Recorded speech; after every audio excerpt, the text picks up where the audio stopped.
একমাত্র আল্লাহ ছাড়া এই পৃথিবীতে এবং পরকালে আমাদের আপন বলে কেউ নাই। বাকি সবাই সবার স্বার্থের জন্য আছে।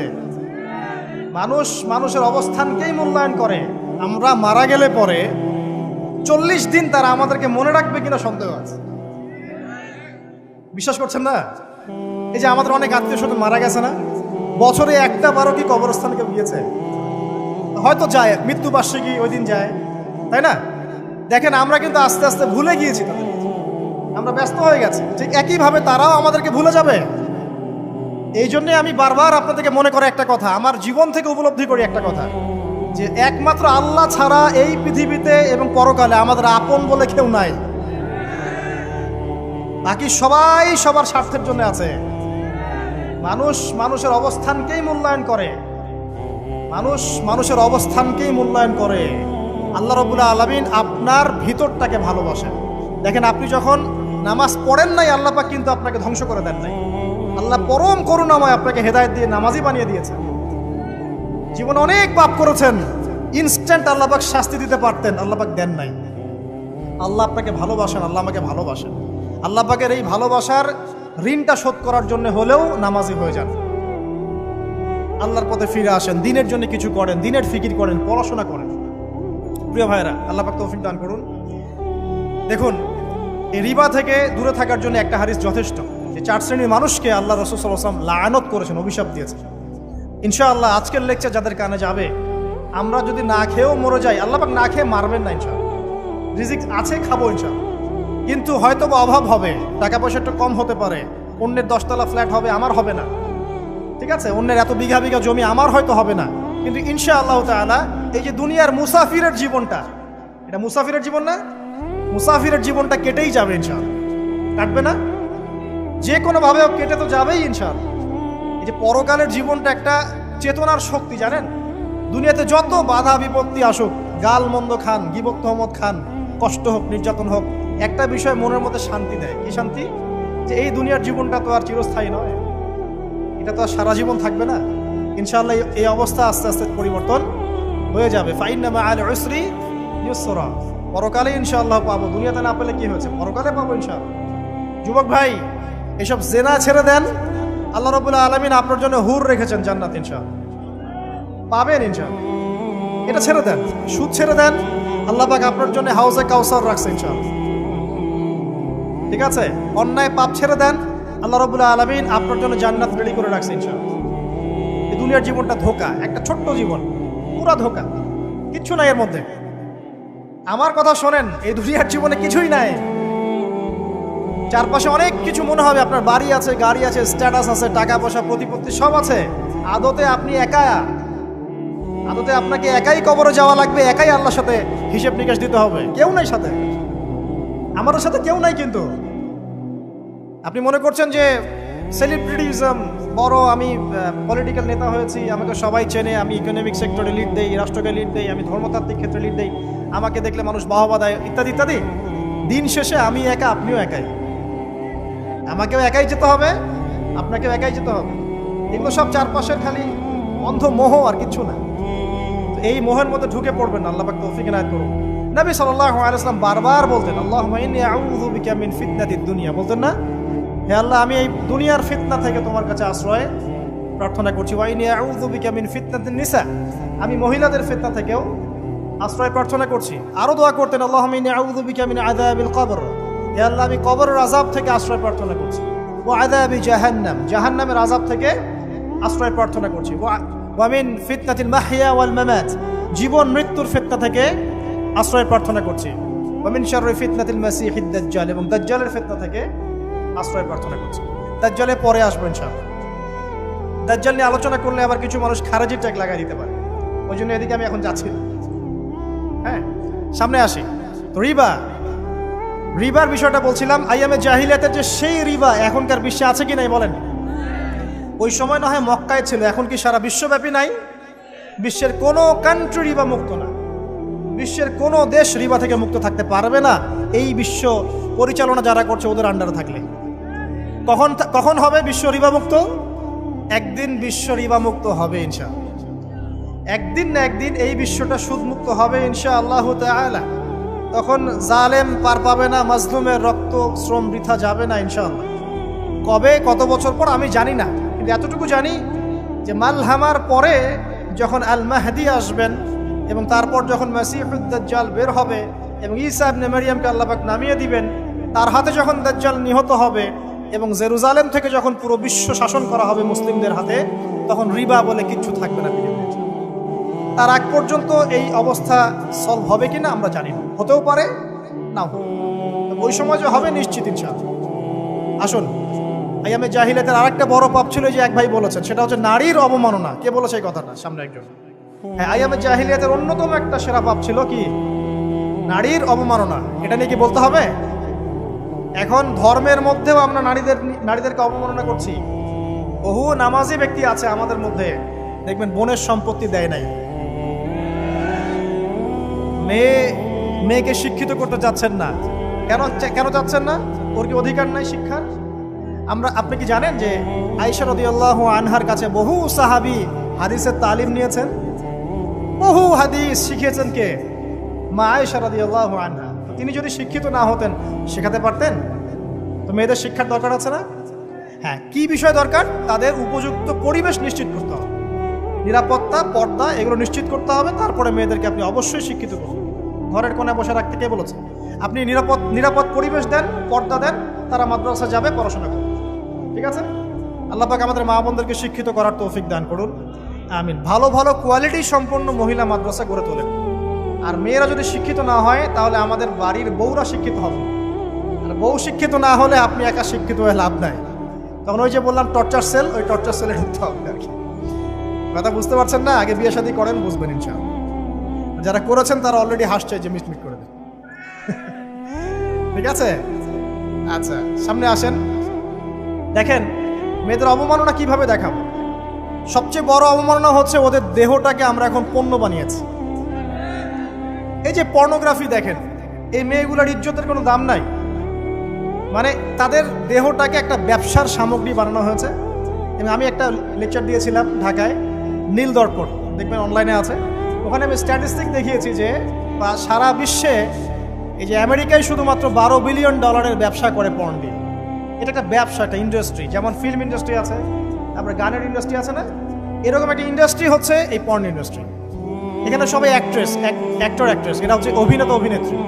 এখানে যা দেখানো হয় এগুলো কিন্তু রিয়েল না, বাস্তব না, সব ফেক। বুঝতে পারছেন না কথা? এগুলো অভিনয়, এগুলো ফেক। এবং এটা একটা ইন্ডাস্ট্রি, এর মধ্য দিয়ে মেয়েদের দেহটাকে পণ্য বানিয়ে সারা বিশ্বে ব্যবসা করছে। এবং এর একটা অন্যতম উদ্দেশ্য হচ্ছে মুসলিম যুবকদের ঈমান যেন নষ্ট করা যায়।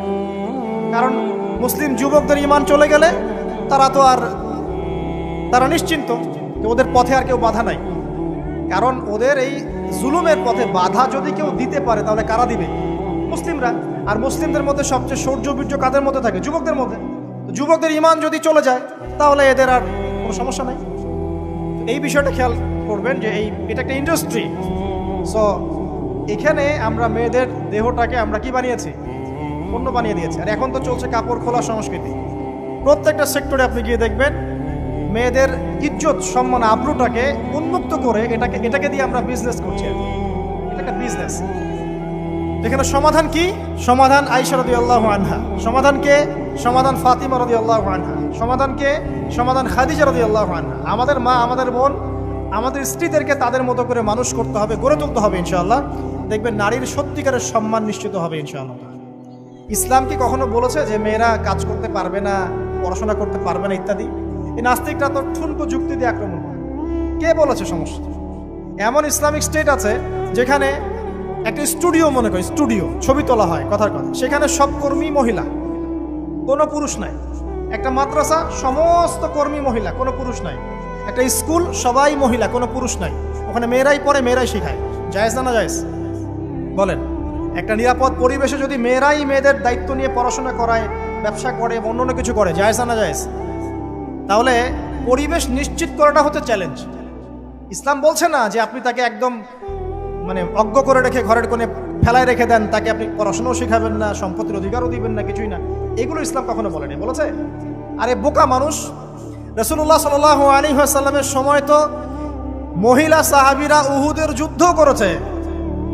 কি শুনলেন? রাসূল সাল্লাল্লাহু আলাইহি ওয়াসাল্লামের সময় মহিলা সাহাবী উহুদের যুদ্ধও করেছে। উহুদের যুদ্ধের নাম শুনেছেন?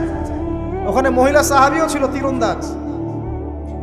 তাহলে মহিলাটা কি করে নাই নবীর যুগে? খাদিজা রাদিয়াল্লাহু আনহা যত বড় ব্যবসায়ী ছিলেন, এখন এত বড় ব্যবসায়ী পাবেন? কোন মেয়ে আছে এত বড় ব্যবসায়ী? উসমান রাদিয়াল্লাহু আনহু যত বড় বিজনেসম্যান ছিলেন, এখন এত বড় বিজনেসম্যান আছে?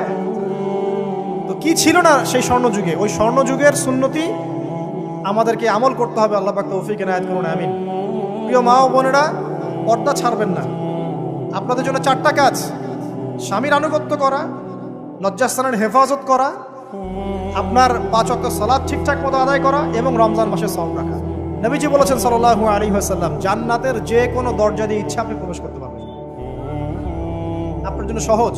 আর স্বামীর আনুগত্য বলতে আমি বুঝাইনি স্বামীর দাসত্ব করতে হবে, এটা বলিনি। এখনকার কিছু ফ্যামিলিস্ট মেয়ে আছে, ওরা আনুগত্য শব্দ মনে হয় যে দাসত্ব বলে। আনুগত্য দাসত্ব এক জিনিস না।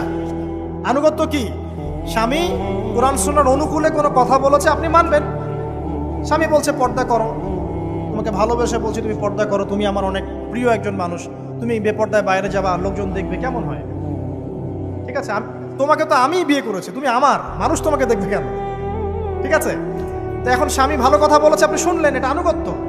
আর ওই স্বামী যদি বলে আসো তো আমার কলিগরা এসেছে, ওকে খাবার সার্ভ করতে হবে, আসো খাবারটা পরিবেশন করো, এখন আপনি বেপর্দা হয়ে আপনার স্বামীর কলিগের সামনে খাবার পরিবেশন করতে শুরু করবেন, এটা কি আনুগত্য করতে হবে? এটা তখন আপনি আনুগত্য করবেন না।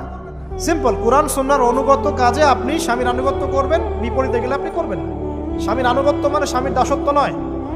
আর এই হাদিসটা আপনি কেন ভুলে যান যে আল্লাহ রাসূল সাল্লাল্লাহু আলাইহি ওয়াসাল্লাম বলেছেন আল্লাহ ছাড়া যদি কাউকে সেজদা করা যেত, সম্মান বুঝাচ্ছেন, আল্লাহ ছাড়া যদি কাউকে সেজদা করা জায়েজ হতো, আমি মেয়েদেরকে বলতাম যেন স্বামীকে সেজদা করে।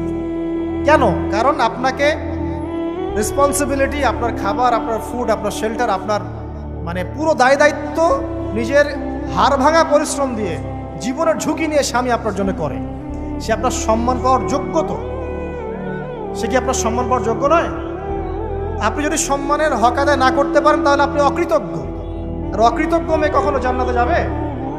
একটা হাদিসে আছে বেশিরভাগ মেয়ে জাহান্নামে যাওয়ার অন্যতম কারণ হচ্ছে তারা স্বামীর সাথে কুফরি করে। কি করে?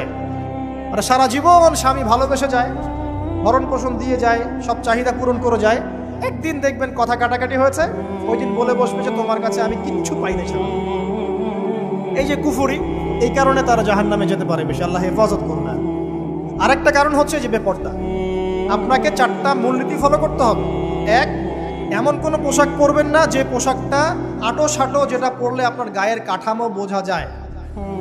এটা বোরখা হলেও পরা যাবে না। আমি কি বুঝাতে পারছি? ডিজিটাল বোরখা দেখেন নাই? দেখছেন? মাশাআল্লাহ। আর কারা কারা দেখছেন? এদিকে চোখ বেশি যায় না? আচ্ছা, এমনি দেখা যায়, চোখ দিতে হয় না, এমনি দেখা যায়। ডিজিটাল বোরখা চলবে না, ডিজিটাল বোরখা চলবে না।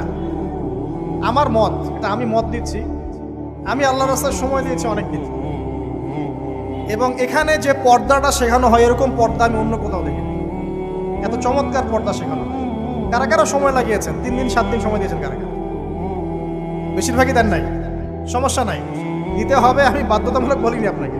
বলেছি এখানে পর্দা শেখানো হয়, চমৎকার পর্দা শেখানো হয়, যে এখানে চোখটা পর্যন্ত তাদের ঢেকে রাখার তালিম দেওয়া হয়। যাই হোক, যেখানেই শেখেন, অ্যাটলিস্ট পর্দাটা শিখলেই হলো।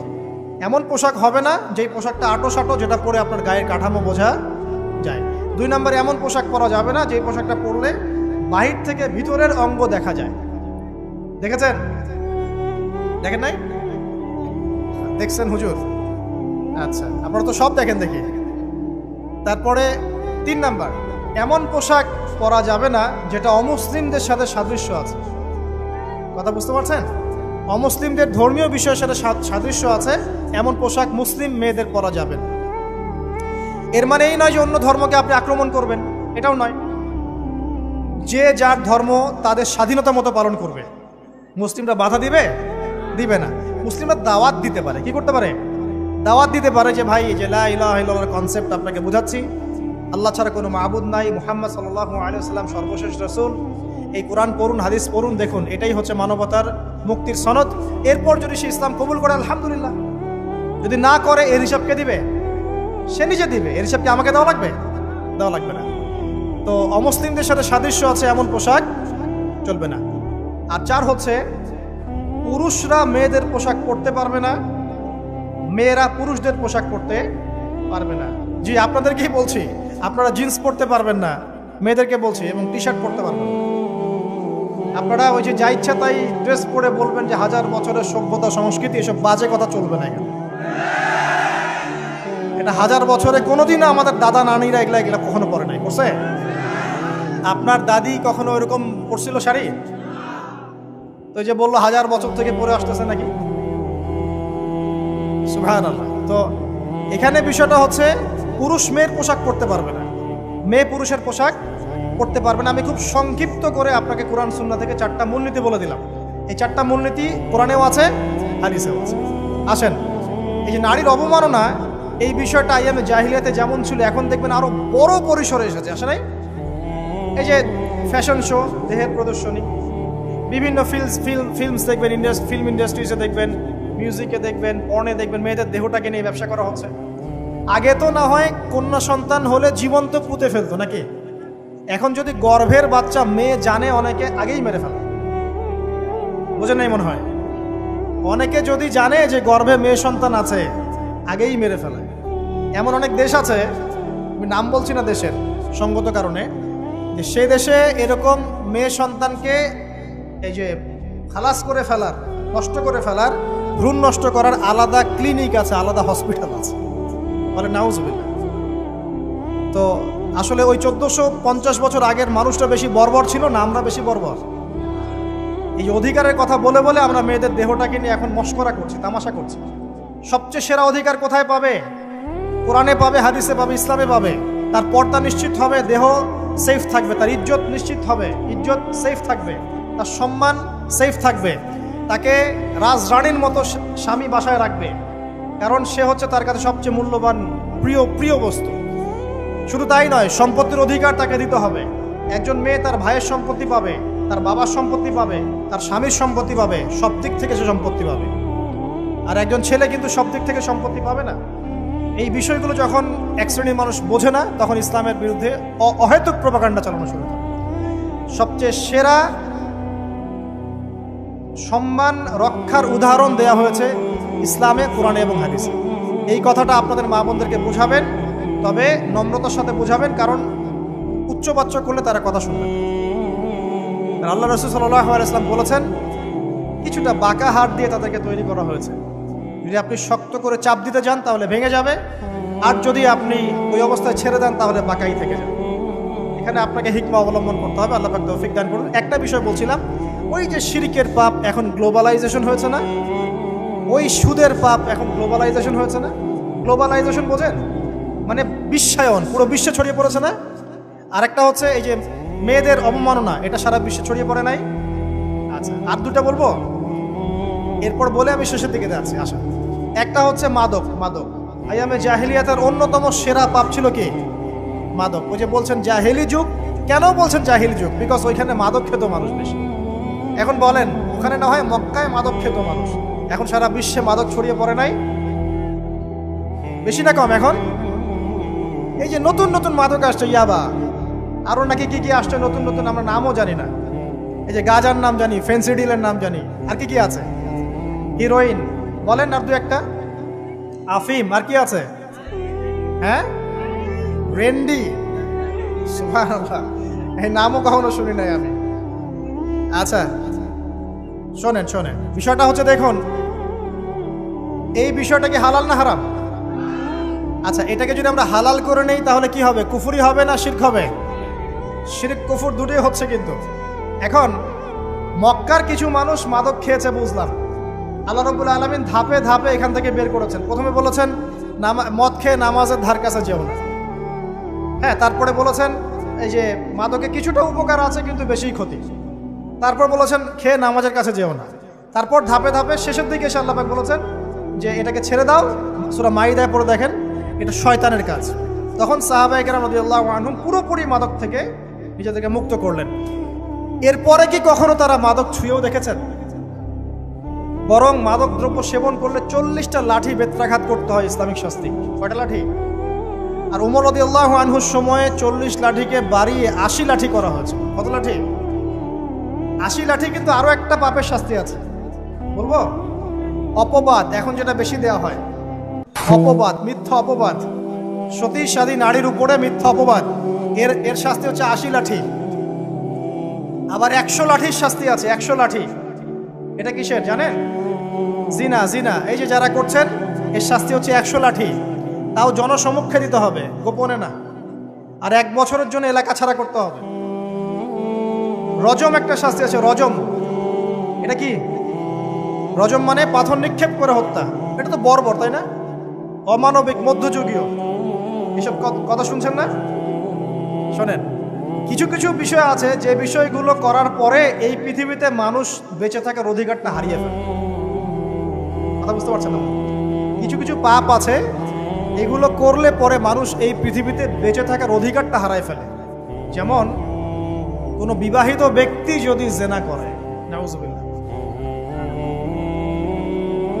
কোনো ছেলে যদি কোনো ছেলের সাথে যৌন সম্পর্ক করে, সমকামী করে, বা এটাকে যেটা গে মানে যেটা কি বলে, সমকামিতা, ঠিক আছে, এই কাজ যদি কেউ করে, নোংরা কাজ যদি কেউ করে, কোনো মেয়ে যদি কোনো মেয়ের সাথে এরকম কোনো কাজ করে, একই পাপ। এইসব পাপ করলে পরে এই পৃথিবীতে বেঁচে থাকার অধিকারটা সে হারিয়ে ফেলে। কথা কি বুঝতে পারছেন? আচ্ছা, তখন শাস্তি হচ্ছে আল্লাহ রাব্বুল আলামিন পাথর নিক্ষেপ করে হত্যা করতে বলেছেন। কারণ হচ্ছে সে এত গর্হিত একটা কাজ করেছে যেটা এই শাস্তি পাওয়ার সম্পূর্ণ যোগ্য। এবং কওমে লূত নামে যে কওম ছিল, ওই কওমটাকে আসমানে উঠিয়ে আল্লাহ পাক পাথর বর্ষণ করে এভাবেই শেষ করে দিয়েছে। জর্ডান একটা দেশ আছে না, জর্ডান, জর্ডানের পাশে ডেড সি নামে একটা জায়গা আছে, ডেড সি, মৃত সাগর। ওইখানে সাদুম নামে একটা গোত্র থাকতো। কোন গোত্র? সাদুম। ওই সাদুম গোত্র এরকম সমকামী ছিল। আল্লাহ রাব্বুল আলামিন লূত আলাইহিস সালামকে পাঠিয়েছিলেন, তারা হেদায়েতের বাণী শোনে নাই। আল্লাহ পাক ওদেরকে আসমানে উঠিয়ে পাথর নিক্ষেপ করে উল্টা দিকে দাফন করে দিয়েছে। কিছু কিছু পাপ আল্লাহ পাক সহ্য করেন না, আল্লাহ পাকের আরশ কেঁপে ওঠে। এই পাপগুলো সেরকম পাপ। কথা বুঝতে পারছেন? তো এই যে জিনা, পর্নোগ্রাফি, ব্যভিচার, পরকে, এগুলোর মধ্য দিয়ে আমরা নারীর অবমাননা করছি না? এবং ধর্মের মাধ্যমেও মাঝে মাঝে করছি, যখন আমরা ধর্মের নামে মেয়েদের অধিকার দিচ্ছি না। অনেকেই সম্পত্তির অধিকার দিচ্ছেন না, অনেকে শিক্ষিত করছেন না, অনেকেই আরো যৌতুক নিচ্ছেন না, যৌতুক নিচ্ছেন না অনেকেই। যে বিয়ের সময় যৌতুক নেয়, এটা তো মেয়ের উপর, মেয়ের পিতার উপর টর্চার করা, সম্পূর্ণ হারাম, সম্পূর্ণ হারাম। তারপরে দেখবেন, রিপোর্টগুলো পড়ে দেখবেন যে এই বছর 2000 কত, এটা 22, এই 22-এই গভর্নমেন্ট রিপোর্ট অনুযায়ী নিবন্ধিত প্রায় 1339টা ধর্ষণের মামলা হয়েছে। তো এটা এখন অ্যাভেলেবল, যে কোনো সব জায়গায় ধর্ষণ হচ্ছে, এখন অ্যাভেলেবল। মানুষ এটাকে স্বাভাবিক মনে করছে, এখন নর্মাল, নর্মাল ধর্ষণ হতেই পারে, মানুষ এখন এমন মনে করছে। প্রত্যেক দিন পেপার খুলবেন, দেখবেন রেপের খবর, প্রত্যেক দিন খবর শুনবেন ধর্ষণের খবর। আর সব খবর তো আসে না, আসে হয়তো 10%, 20%, 30%, বেশিরভাগই আসে না। এলাকায় মোড়ে মোড়ে দেখবেন, গ্রামে গঞ্জে শহরে বন্দরে খালি ইফটিজিং, ইফটিজিং দেখবেন, খালি ইফটিজিং। মেয়েদেরকে যৌন হয়রানি করা হচ্ছে, বাসে, অটোতে, টেম্পুতে, সব জায়গায়। বাসের মধ্যে মেয়েকে রেপ করে ফেলা হচ্ছে। একটা বাচ্চা মেয়ে যে বোঝেও না যে সেক্সুয়াল বিষয়গুলো কি জিনিস, ওকেও রেপ করা হচ্ছে। এই যে মহামারী, আপনি তো বুঝতে পারছেন না যে আমরা কোন সমাজে আছি। এই সমাজে আপনার মেয়ে তো সেফ না, আমার মেয়ে তো সেফ না। আমার মেয়ে, আপনার মেয়ের ভবিষ্যৎ কি হবে, এর ভবিষ্যতের নিশ্চয়তা কে দিবে? আপনার মেয়ের ইজ্জতের ভবিষ্যতের নিশ্চয়তা কে দিবে? এই নিশ্চয়তা দেওয়ার মতো মানুষ কোথায়, নেতা কোথায়? কারো ঘরের স্ত্রী, কারো ঘরের বোন, কারো ঘরের মেয়ে এখন সেফ না। যে কোনো জায়গায়, যে কোনো বাসে, ট্রাকে, ট্রেনে, অটোতে, সব জায়গায় হতে পারে। আর এগুলোকে আমরা প্রমোট করছি, এখন নগ্নতাকে প্রমোট করছি, পর্নকে প্রমোট করছি। এই নগ্নতা, পর্ন, এসব দিয়ে মানুষের মাথাটাকে পুরো জানোয়ার বানিয়ে ফেলা হয়েছে। পর্ন দেখাতে দেখাতে ছেলেদের মাথাটাকে জানোয়ার, পশু বানিয়ে ফেলা হয়েছে। এরা এখন বোঝে না যে মেয়ে কি জিনিস, মা কি জিনিস, বোন কি জিনিস, তাও বোঝে না। ভাই বোনের সাথে জেনা করেছে, চাচাতো বোন চাচাতো ভাইয়ের সাথে জেনা করছে, চাচাতো ভাই ফুফাতো বোনের সাথে জেনা করছে। রংপুরের খবর শুনলাম যে মায়ের সাথে ছেলেও জেনা করেছে। না, এগুলো কেন হচ্ছে? এই মহামারী কেন হচ্ছে? কি সমাধান দিবে? সমাধান ইসলামে ছিল, আমরা নেই নাই। সমাধান হচ্ছে, প্রথম সমাধান অশ্লীলতার মহামারী বন্ধ করতে হবে, পর্দা নিশ্চিত করতে হবে, পর্নোগ্রাফির সমস্ত সাইটগুলো বন্ধ করে ফেলতে হবে। আজকের নিউজ দেখেছি আমি, এটা আমি ধন্যবাদ জানাই বাংলাদেশ গভর্নমেন্টের যে তথ্য প্রযুক্তির যে সেন্টার আছে, প্রায় 26,000 পর্ন সাইট তারা বন্ধ করে দিয়েছে, আলহামদুলিল্লাহ। তো কথা বললে তো কাজ হবে, কথা না বললে কাজ হবে কিভাবে? 26,000 পর্ন সাইট তারা বন্ধ করে দিয়েছে। যখন সমাজের মানুষ পর্ন দেখতে দেখতে পশু হয়ে গেছে, আপনি বাইরে এই যে আলখাল্লা টুপি দাঁড়িয়ে পরে ঘুরলে লাভ আছে? ভিতর থেকে তো আপনি পশু। দেখবেন মসজিদ ইমাম সাহেব নামাজ পড়তে এসেছে, বাসায় পর্ন দেখে আসছে, নামাজে কোনো মনোযোগ নাই। দেখবেন টাপাটাপ নামাজ পড়ছে, কোনো মনোযোগই নাই, পর্ন দেখে। ইমানের আলোচনা করবেন, খুব লাফালাফি করলো, 2 দিন পর দেখবেন কোনো খবর নাই, পর্ন দেখতে দেখতে ভিতরটা শেষ, ড্যামেজ। পর্নোগ্রাফিতে যে একবার আসক্ত হয়েছে, তার মধ্যে ইমানের কোনো তেজই থাকবে না, কোনো তেজ থাকবে না। এখন আলেম জালেম সবার ফোনে ফোনে দেখবেন পর্ন চলে আসতেছে, কেউ দেখতে না চাইলেও তাকে দেখতে বাধ্য করা হচ্ছে।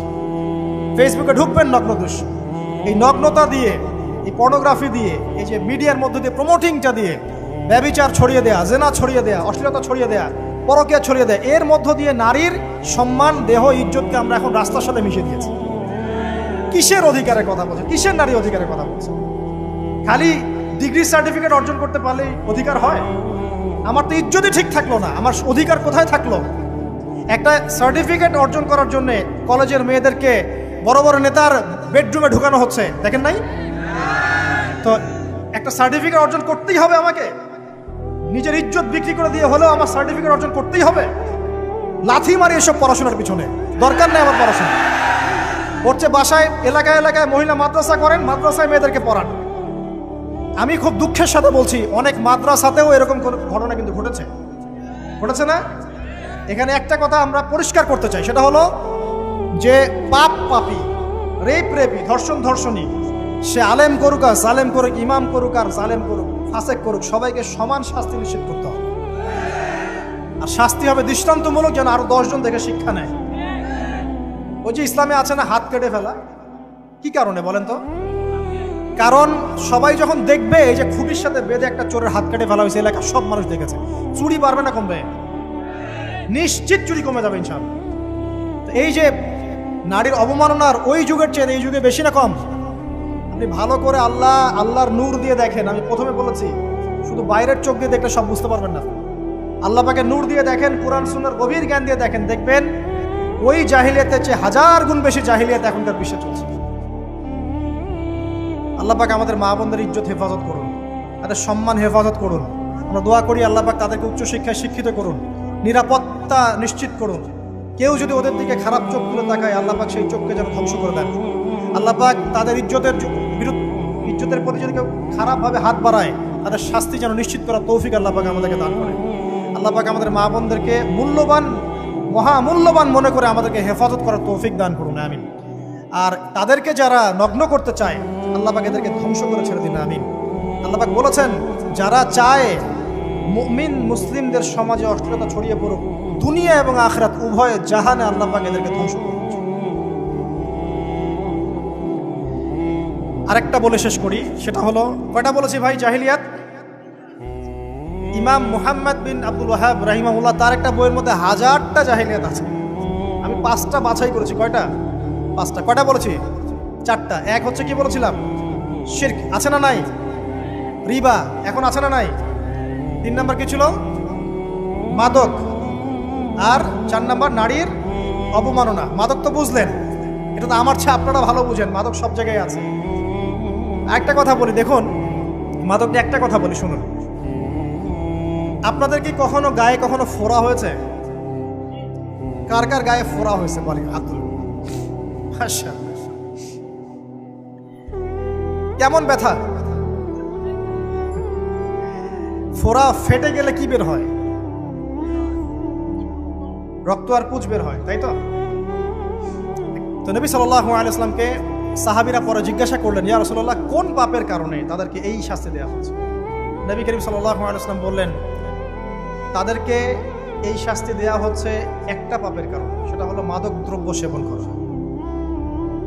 আর ওই পানীয়টার নামও নবীজি বলে গেলেন, তার নাম হচ্ছে তিনাতুল খাবাল। কি নাম? তিনাতুল খাবাল। এই তিনাতুল খাবাল মানে জাহান্নামীদের রক্ত এবং পুঁজ। এটা খেতে দেয়া হচ্ছে মাদকদ্রব্য সেবনকারীদের জন্য। আল্লাহ রাসূল সাল্লাল্লাহু আলাইহি ওয়াসাল্লাম বলেছেন, কোনো ব্যক্তি যদি মাদক সেবন করে তার 40 দিনের নামাজ কবুল হবে না। সে যদি আবার তওবা করে ফিরে আসে, আল্লাহ পাক মাফ করে দিবেন ইনশাআল্লাহ। যদি আবারও মাদক খায়, আবার 40 দিনের নামাজ কবুল হবে না। তারপর যদি আবার তওবা করে, আবার আল্লাহ মাফ করে দিবেন ইনশাআল্লাহ। তারপর যদি আবার মাদক খায়, আবার 40 দিনের নামাজ কবুল হবে না। তারপর যদি আবার তওবা করে, আবার আল্লাহ মাফ করে দিবেন। তারপরে যদি আবার মাদক খায়, তখন আল্লাহ রাব্বুল আলামিন তাকে তিনাতুল খাবাল পান করান। প্রিয় ভাইরা, আপনারা মুসলিম না? আমরা মুসলিম না? মুসলিম যুবকদের সবচেয়ে সেরা অস্ত্র হচ্ছে ঈমান এবং নৈতিকতা। অন্যরা জাহিলিয়াতের স্রোতে ভেসে যাক, মুসলিম তরুণরা কখনো জাহিলিয়াতে যাবে না ইনশাআল্লাহ। আমার সাথে ওয়াদা করেন যে কোনো প্রকার মাদকদ্রব্যের সাথে সংশ্লিষ্ট থাকবেন না। একটা সিগারেটেও কখনো টান দিবেন না। কারণ সিগারেটটা কি? সিগারেট আপনাকে আস্তে আস্তে অন্য মাদকের দিকে নিয়ে যাবে। সিগারেট খাওয়া শিখেছিস, এখন গাঁজাও খা। গাঁজা খাওয়া শিখলে এখন ওটা খা, এই করতে থাকে। এক পর্যায়ে আপনি এখান থেকে আর বের হতে পারবেন।